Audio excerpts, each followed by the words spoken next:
Première lecture. Lecture du livre de l'Exode. En ces jours-là, sur le Sinaï, Dieu prononça toutes les paroles que voici. Je suis le Seigneur ton Dieu, qui t'a fait sortir du pays d'Égypte, de la maison d'esclavage. Tu n'auras pas d'autre Dieu en face de moi. Tu ne feras aucune idole, aucune image de ce qui est là-haut dans les cieux, ou en bas sur la terre, ou dans les eaux par-dessous la terre. Tu ne te prosterneras pas devant ces dieux pour leur rendre un culte. Car moi, le Seigneur ton Dieu, je suis un Dieu jaloux. Chez ceux qui me haïssent, je punis la faute des pères sur les fils, jusqu'à la 3e et la 4e génération. Mais ceux qui m'aiment et observent mes commandements, je leur montre ma fidélité jusqu'à la 1000e génération. Tu n'évoqueras pas en vain le nom du Seigneur ton Dieu, car le Seigneur ne laissera pas impuni celui qui invoque en vain son nom. Souviens-toi du jour du sabbat pour le sanctifier. Pendant 6 jours tu travailleras et tu feras tout ton ouvrage. Mais le 7e jour est le jour du repos, sabbat en l'honneur du Seigneur ton Dieu. Tu ne feras aucun ouvrage, ni toi, ni ton fils, ni ta fille, ni ton serviteur, ni ta servante, ni tes bêtes, ni l'immigré qui est dans ta ville. Car en 6 jours le Seigneur a fait le ciel, la terre, la mer et tout ce qu'ils contiennent, mais il s'est reposé le 7e jour. C'est pourquoi le Seigneur a béni le jour du sabbat et l'a sanctifié. Honore ton père et ta mère, afin d'avoir longue vie sur la terre que te donne le Seigneur ton Dieu. Tu ne commettras pas de meurtre, tu ne commettras pas d'adultère, tu ne commettras pas de vol, tu ne porteras pas de faux témoignages contre ton prochain. Tu ne convoiteras pas la maison de ton prochain, tu ne convoiteras pas la femme de ton prochain, ni son serviteur, ni sa servante, ni son bœuf, ni son âne, rien de ce qui lui appartient. Seigneur, tu as les paroles de la vie éternelle. Seigneur, tu as les paroles de la vie éternelle. La loi du Seigneur est parfaite, qui redonne vie. La charte du Seigneur est sûre, qui rend sages les simples. Seigneur, tu as les paroles de la vie éternelle. Les préceptes du Seigneur sont droits. Ils réjouissent le cœur. Le commandement du Seigneur est limpide.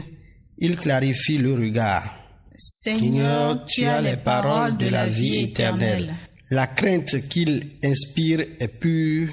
Elle est là pour toujours. Les décisions du Seigneur sont justes et vraiment équitables. Seigneur, tu as les paroles de la vie éternelle. Plus désirable que l'or, qu'une masse d'or fin, plus savoureuse que le miel qui coule des rayons. Seigneur, tu as les paroles de la vie éternelle.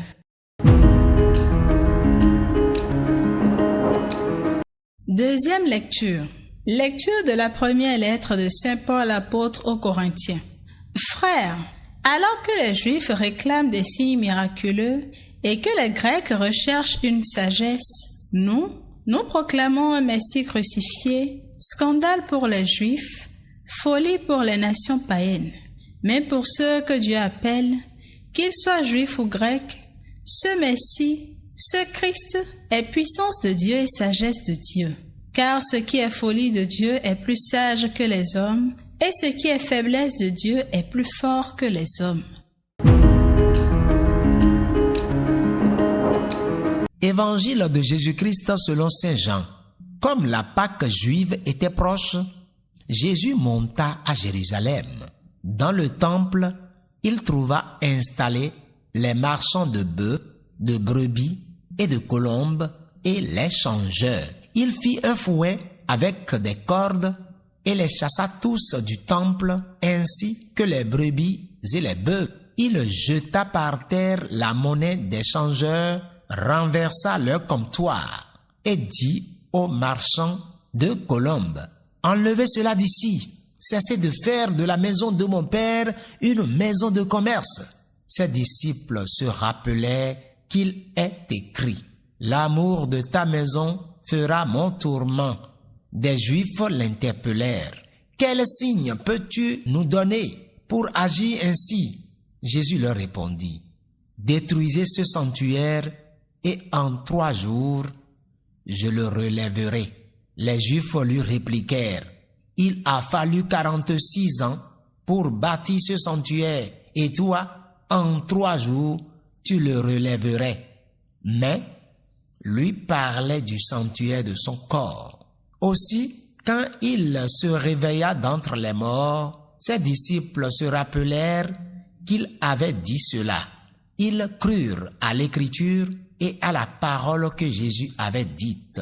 Pendant qu'il était à Jérusalem pour la fête de la Pâque, beaucoup crurent en son nom à la vue des signes qu'il accomplissait. Jésus, lui, ne se fiait pas à eux parce qu'il les connaissait tous et n'avait besoin d'aucun témoignage sur l'homme.